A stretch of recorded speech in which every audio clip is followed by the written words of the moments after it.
تو بندہ مرنے کے بعد اپنے نامہ اعمال میں کوئی اضافہ نہیں کر سکتا، خود سے نہیں کر سکتا، لیکن سرکار دو عالم صلی اللہ علیہ وسلم فرماتے ہیں کہ 3 چیزیں ایسی ہیں کہ اگر انسان نے زندگی میں کر لی ہوں تو اس کی نیکیوں میں مسلسل اضافہ ہوتا رہتا ہے، ان کی وجہ سے اس کے ثواب میں اضافہ ہوتا رہتا ہے، اس کے اعمال میں اضافہ ہوتا رہتا ہے۔ وہ 3 چیزیں کیا ہیں؟ فرمایا ایک صدقۃ جاریہ، کوئی صدقہ جاریہ کسی نے کوئی اپنی زندگی میں چھوڑ کر گیا، مثلا یہ کہ کسی نے مسجد تعمیر کر دی، کسی نے کوئی تعلیم گاہ بنا دی، کوئی ہسپتال بنا دیا، مسافروں کے واسطے کوئی مسافر خانہ بنا دیا، مسافروں کے واسطے کوئی کنواں کھود دیا، اسے پانی کا انتظام کر دیا، کوئی ایسا عمل کہ جس کا فائدہ اس کے مرنے کے بعد لوگ دیر تک اٹھاتے رہیں، تو جب تک اس سے فائدہ لوگ اٹھاتے رہیں گے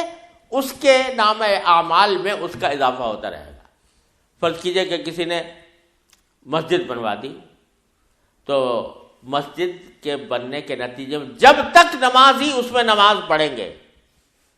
ان کی نمازوں کا ثواب اس مسجد کے بنانے والے کو پہنچتا رہے گا۔ کسی نے کوئی تعلیمی ادارہ قائم کر دیا، جب تک لوگ اس میں تعلیم حاصل کریں گے اس کے مرنے اس شخص کو ان کا ثواب پہنچتا رہے گا۔ کسی نے کوئی ہسپتال کھول دیا جس میں مریضوں کا علاج مفت کیا جاتا ہے،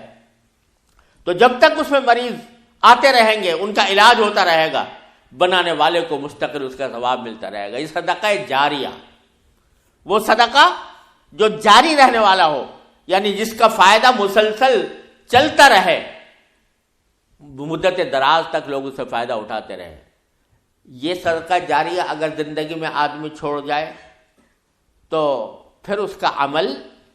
مرنے کے بعد بھی جاری رہتا ہے، اس کے نامہ اعمال میں اس کی وجہ سے اضافہ ہوتا رہتا ہے۔ دوسرا فرمایا وَعِلْمٌ يُنْتَفَعُ بِهِ، اگر کسی نے کوئی علم کی بات اپنی زندگی میں چھوڑ دی، مثلا یہ کہ کوئی کتاب لکھ دی جس سے لوگ فائدہ اٹھا رہے ہیں، کوئی مضمون لکھ دیا جس سے لوگ فائدہ اٹھا رہے ہیں، یا کوئی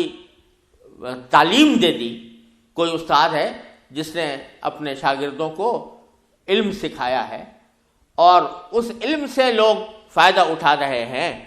تو اس کا ثواب بھی وہ صدقہ جاری ہے اس کے لیے، اور جب تک کہ لوگ اس سے فائدہ اٹھاتے رہیں گے اللہ تبارک و تعالیٰ کی رحمت سے اس کا ثواب اس کے نام اعمال میں جاتا رہے گا۔ تیسری بات جو فرمائی او ولد صالح یدعو لہ، کوئی آدمی ایسا نیک اولاد چھوڑ کر گیا کہ جو مرنے کے بعد بھی اس کے لیے دعا کرتی ہے۔ اگر اولاد نیک چھوڑ کر گیا، صالح اولاد چھوڑ کر گیا، یعنی اس کی تعلیم ایسی دی، اس کو تربیت ایسی دی کہ وہ ایک نیک انسان بن گیا، تو اس کی وجہ سے جب وہ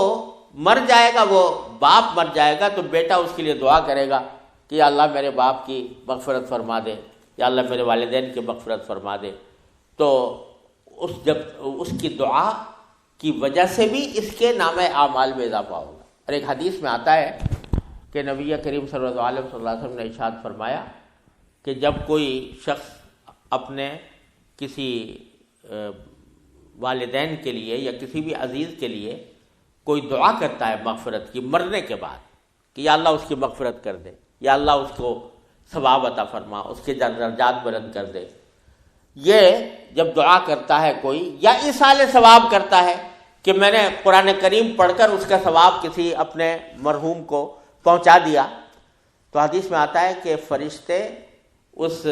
جو وہ دعا کر رہا ہے یا جو کوئی ایصال ثواب کر رہا ہے اس کو ایک تحفے کی شکل میں، جیسے کوئی گفٹ دیتا ہے کسی کو، اس طرح تحفے کی شکل میں اس آدمی کے پاس لے جاتے ہیں کہ تمہارے فلاں عزیز نے، تمہاری اولاد نے تمہیں یہ تحفہ بھیجا ہے۔ تو وہ اس کے نام اعمال میں بھی اضافہ ہوتا ہے، اور اس کے ساتھ ساتھ اس کو خوشی بھی ہوتی ہے کہ میری اولاد نے میرے ساتھ یہ حسن سلوک کیا۔ اور یہ اگر فرض کرو کہ کسی